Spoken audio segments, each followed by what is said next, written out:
All right, good morning, everybody. AJ Patini, always a pleasure. It's been a couple weeks since we were out here talking. Well, of course, it was 80 yesterday, and now it's not. But still, things are greening up. The grass is greening up. People were itching. I could hear lawnmowers already in my neighborhood. They're itching to get into the grass, take care of their lawns, but it's been so darn wet. All right, what do we need to work? Once things start to dry out, what are the first things we need to do in order to get the lawns ready for spring? Things will dry out actually pretty quickly. So with the temperatures and the weather we've got coming up, right, a couple days, by the time we get, even a Saturday, if not, definitely by Sunday or Monday, right, you can definitely mow, you can do everything you want inside the lawns. That's actually what we're talking about this morning, sure, is getting out in the lawns, what to do. It's go time. We were so ahead of things coming into March. And then the brakes are put on. Brakes put on. Yeah. But now it's go time again. Okay. And we're just put the foot right on the gas.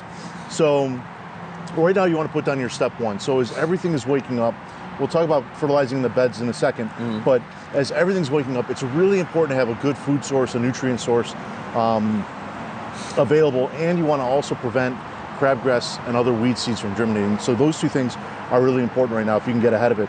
So this is step one. This has a crabgrass preventer. So if you're not overseeding, and this is the only time of year you really have to make this distinction, but if you're not overseeding, just regular step one, it's got a crabgrass pre-emergent in it, but it will sterilize your grass seed. So if you're not overseeding, go ahead with regular step one.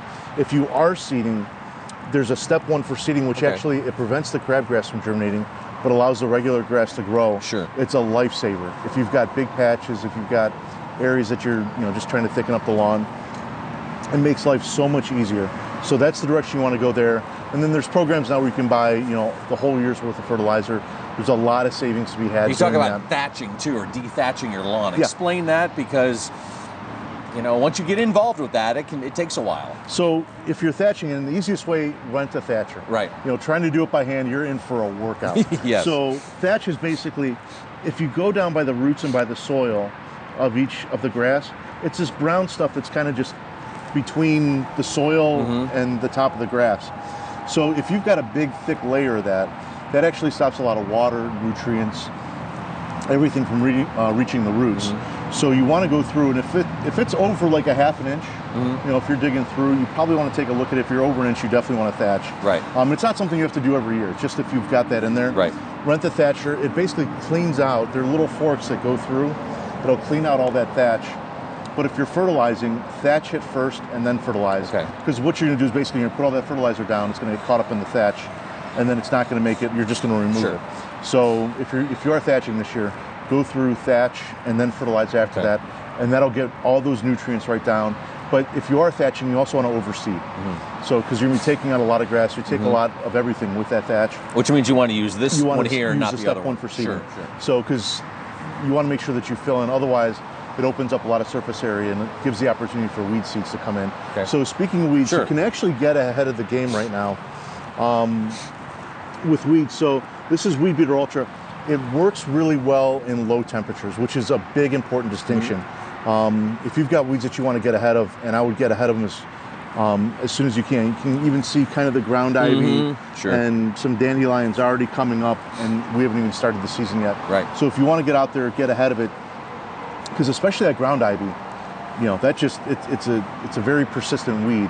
So you want to make sure that it takes more than one application. So you want to get on it, and you want to make sure that you're going and continuing. We talked about overseeding, so you can either go through and just overseed. So if, once you thatch, you don't need to put any kind of straw or anything else on top. If you're just overseeding where you thatched, you can just take that grass seed and just pretty much put it in a little hand spreader and spread it around. It'll work its way down, and then it'll germinate, and you won't even notice the difference other than just nice thick grass coming up. If you're doing patches, a lot of these mixtures like Easy Seed, these have fertilizer, they've got some paper, some compost with it. It actually helps that seed germinate and stay. So that makes overseeding, and especially in patches, very, very easy. Patchmaster is another great way to go. It's that blue paper. Right. That works really well. So, but now it's time to get really pretty much everything in the grass going. Now, as far as the beds go, you want to make sure, just as kind of like you can kind of see the spirea starting to wake up, you want to make sure that you've got some fertilizer and some nutrients there. So as all of our plants are waking up, You've got some nutrients there, so that same thing. They've got some energy. And take down the dead stuff from before, right? Obviously. Yeah, obviously. If you still have perennials or any kind of, grasses or anything that's just dead and kind of hanging out there, right, you're totally fine to just clean that up. Okay. So perennials that you didn't cut back, grasses that you didn't cut down, anything that just doesn't look nice, right, go ahead, clean that up right now, because everything's going to start germinating in the next week. This place is going to explode. Yeah, it's going to be really fun to watch. Exactly. It'll be cool. But looking forward to it. I love the smell of cut grass. Driving into the neighborhood, somebody had the lawnmower running, and just that grass smell was just, I don't know, something fantastic. You can smell spring. It's spring. Yeah. It's spring. So we're going to be getting started in the yard and everything. And, once we feed and once we get everything, going in the lawns, we'll be off and running. Good stuff, AJ. Beautiful. Always a Thanks, pleasure. Kenny, we'll send it to you.